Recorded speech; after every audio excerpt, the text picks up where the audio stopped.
항상 우리 불법은 두 가지예요. 마음의 평화와 사회적 평화.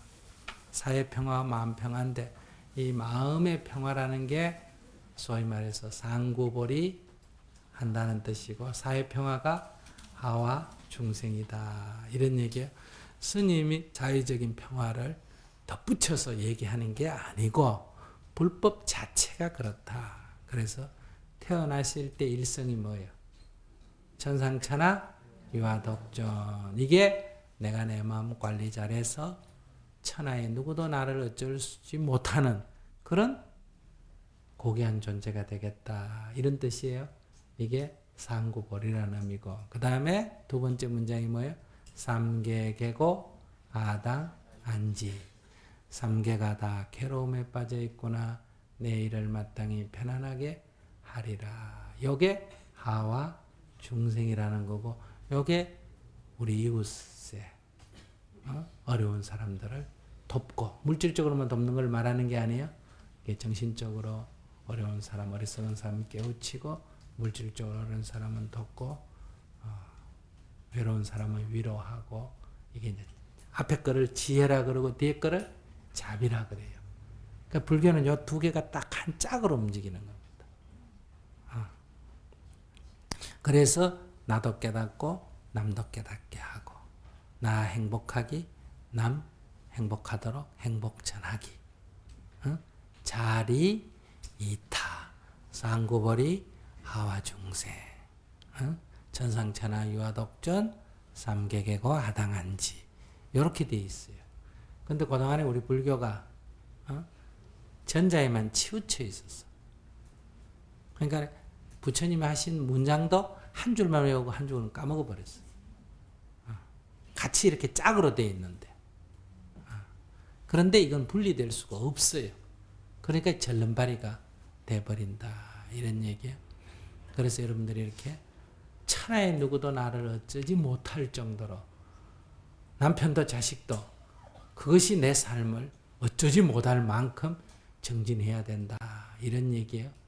남편이 죽었다 하더라도 그것이 내 삶을 흔들지 못할 정도로 바람을 피웠다 하더라도 그것이 내 삶을 도무지 흔들지 못할 정도로 내가 나를 소중하게 가꿔야 된다. 천하 누구도 어쩌지 못한다 이러잖아. 천상천하 유아 독존이 돼야 된다. 하늘 위에 하늘 아래 즉 신들과 인간의 모든 굴레로부터 벗어나야 된다. 여기에 양보가 없어요. 동시에 우리가 우리의 이웃 타인 세상에 대한 그들도 평화롭도록 그들도 행복하도록 우리가 내가 거기에 쓰여야 된다. 이런 얘기. 그래서 부처님께서는 두 종족이 강물을 서로 가져가려고 싸워가지고 전쟁이 일어나려고 하니까 가서 말리기도 하고 여러 사회적인 활동을 하셨습니다. 다시 말 여성이 차별받고 있는데 남녀가 평등함을 얘기하고 여성이 출가하는 길도 허용하셨고 계급이 차별이 있는데 내 법안에서는 아무런 차별도 없다. 이래가 계급 차별도 부정을 하시고 이거는 그 당시로 말하면 혁명적인 얘기다 이 말이에요. 이것이 부처님의 법이다. 그러니까 오늘날 우리가 아무리 물질적인 이것이 소중하지만은 이런 물질적인 것에 지나치게 치우쳐져서 이렇게 물질적인 소비로만 자꾸 행복을 추구하게 되면 소위 GDP 숫자로만 행복을 추구하게 되면 결국은 많이 소비하려면 어떻게 해야 돼요? 많이 생산해야 되고 많이 생산하려면 원자재 값이 원자재가 고갈이 되고 원자재 값이 폭등하게 되고 지금 일어나는 현상 아닙니까? 그죠? 그래 되면 우리의 삶의 질이 도로 떨어진다. 또 다른 한쪽은 이렇게 많이 소비하게 되면 많은 폐기물이 나오고 많은 폐기물은 환경을 오염시켜서 우리가 사는 삶의 토대를 다시 붕괴시켜버리는 이런 재앙이 도래하게 된다. 그래서 지금 이미 양쪽 재앙이 도래하고 있잖아요. 하나는 철강이든 석유든 원자재 값이 점점 폭등하는 쪽으로 다른 한쪽은 폐기물로 인해서 환경이 오염이 돼가지고 기상이변이니 뭐니 해서 재앙이 오는 쪽으로. 그래서 이 식으로 가면 우리의 삶이 영원히 지속될 수가 없다. 이거는 어느 정도 가다가 결국은 몰락할 수밖에 없는, 옛날에 로마 제국이 몰락하고 이런 식으로 문명적 몰락이다. 한 나라의 몰락이 아니라 문명적 몰락을 할 수밖에 없는. 그래서 우리가 좀 더 이런 문명의 몰락을 하지 않고 지속 가능하게 하려면 우리가 소비 수준을 줄이고, 그래서 우리가 소비하는 것이 지구가 환경적으로 생산해내는 양의 범위를 넘어서면 안 된다.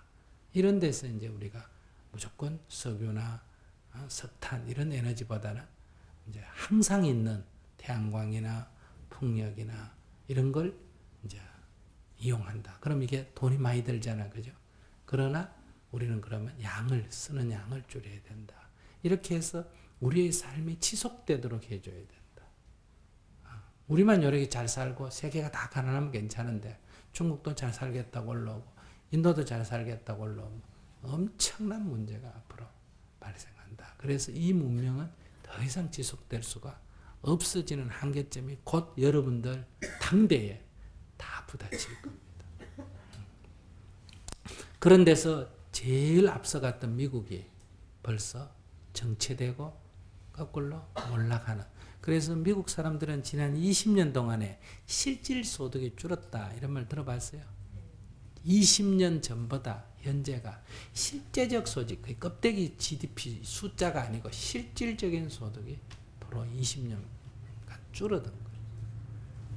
이렇게 해서 문명이 앞서간 사람이 이제 정체되고 몰락해 가는.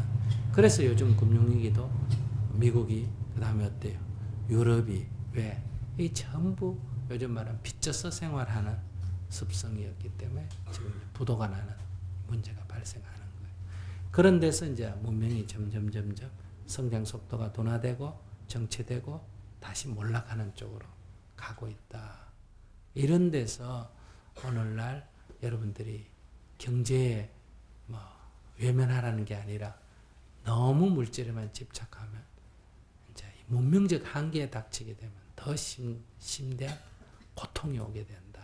그래서 여기에 대비해서 여러분들이 지구 환경도 생각하고 내 삶도 생각하고 인류 전체를 생각해서 여러분들이 소득이 있더라도 소비를 어때요?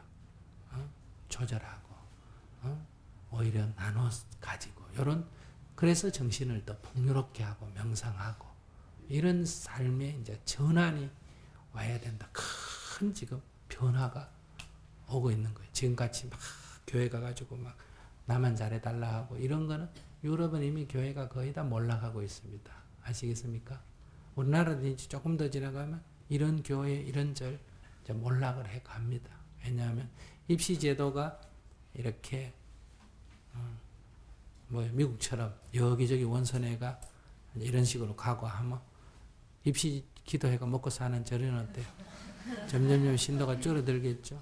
그 다음에 승진 이런 것이 좀 더 합리화되고 사회가 점점 안정화되면 이제 이런 것들은 점점 줄어들어요. 그리고 사람들이 이런 정신적인 고뇌가 점점 늘어나면 이것이 절에 가도 해결이 안 되고 교회 가도 안 되고, 그러니까 이제 다른 것을 찾게 되는 거예요. 이게 지금 큰 하나의 변화입니다. 여러분들은 이게 안 보이지만. 그러니까 이런 자리에 우리가 이런 많이 모인 것도 뭐예요? 기와집 좋은데 경치 좋은데 모여야 되는데 스님이 복을 빌어주고 이래야 모이는데, 그렇지 않는데 여기서 우리가 이렇게 모이는 것 자체도 이미 우리의 삶이 지금 보이지 않는 변화를 가져오고 있다는 이게 반증이다 이 말이에요. 그런 데서 큰 시대적 흐름에 지금 뒤따라가는 거예요. 미국에서 이게 10몇 년 전에 이 부시를 대표해서 어때요? 레이거노믹스 이후에 부시를 대표해서 올라왔다가 일본이 그 뒤따라와서 어때요? 누구죠? 수상이 아주 그 보수 강경 했지 않습니까? 그래가 신사참배도 하고 누구지? 고이즈미. 그래. 이봐, 항상 미국이 앞에 가고 그 다음 일본이 따라오고, 근데 미국은 이미 꺾여고 오바마라, 일본도 지금 꺾였는데 한국은 그 밑에 따라가다 보니 지금 이렇게 된 거예요. 옛날에 학생운동권도 보면 서울대에서 뭐 주장을 하고, 그 서울대는 이미 바뀌었는데 이제 연고대 주장하고, 서울은 다 이미 노선이 바뀌었는데 지방은 어때요? 그거 주장하고 또 다 바뀌었는데 이제 전문대학에서 그거 주장하고 이래가지고 이 좌파 이 소위 친북 인사들도 다 그게 어디에 있습니까? 이 지방에 내려와가지고 그런 부류가 생기고 이 늘 유행이란 게 뒤따라간다 이 말이에요. 그래서 오늘 우리 사회의 이러한 현상은 이게 소위 말해서 이 네오콘의 이 바람의 이 마지막 자락에 지금 우리가 놓여 있단 말이에요. 그래서 지금 이렇게 갈등과 사회가 도리어 몇십 년 만에 도로 남북이 군사적 대결을 하고 여러 가지 갈등이 일어나고. 그러니까 박정희 때 그런 개발 정책은 그 이후에 여러 가지 보완을 해왔는데 이제 다시 또 그런 저런 개발 정책은 어디서 해야 됩니까? 북한에서 해야 돼요. 북한은 좀 해야 됩니다.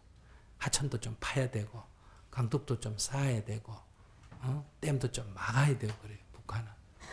그런데 지금 우리는 지금 그런 지금 상태가 아니란 말이에요. 그러니까 이런 데서 사회 전체 흐름에 안 맞기 때문에 이게 지금 여러 사회적인 혼란이 온다. 그리고 이게 점점 유럽 같은 사회에서 보면 국제사회와 협력하고 이렇게 나라와 나라끼리 협력하는 것도 있지만 지방자치제가 어때요? 점점 강화되고 중앙 권력이 약화되는 게 이게 세계적인 추세입니다. 그래서 앞으로 이 지방에서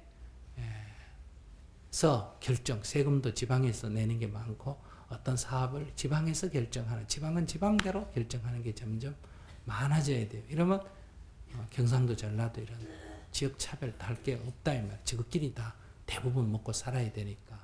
그러고 이제 큰 것만 국방이나 외교만 중앙에서 하고, 그다음에 나머지는 또 세계 정부에서도 하는 게 있고, 이런 시대적인 변화가 있다 이 말이에요. 근데 여러분들이 수행도 하지만은 이런 세계의 변화도 알아야 된다. 그래서 뒤처진 이 말단의 공문에 있으면 어느 날 아침에 잘 일어나 보면 또 세계가 바뀌어 있고 또 세계가 바뀌어 있다. 근데 이 세상에 어떤 것도 기적도 없고 갑자기 변하는 건 없습니다. 아시겠어요? 늘 그렇게 변할 수 있는 요인이 늘 안에 내재해 있다. 그런 데서 우리가 지혜라는 것은 멀리 보는 거 아니에요. 동쪽에 있는 신라가 조그마한 나라가 그렇게 성장할 수 있었던 것도 중국에 유학하고 온 신라의 젊은 스님들이 안목이 딱 있었기 때문에 그들의 지도를 받아서 정치를 했기 때문에 신라가 급격하게 성장을 할 수도 있었던 거예요. 그래서 여러분들 개인적으로 첫째 정진을 부지런히 하고, 그리고 개인만 착실하다고 되는 게 아니에요. 우리가 사는 사회가 좀 더 공정하게 갈 수 있도록 여러분들 1인들이 다 노력을 해서 자기 정진을 해서 자기 운명을 바꾸시기 바랍니다. 아까 여기 참 용기 있게 질문해 주셨는데 저런 질문하기 어렵죠. 그죠? 사실 쉽지가 않습니다. 그러나 저렇게 질문함으로 해서 결국 자기 변화를 가져오면 자기가 미래에 받을 재앙을 없앨 수도 있고 미래의 복을 만들 수도 있다. 부지런히 정진하시기 바랍니다.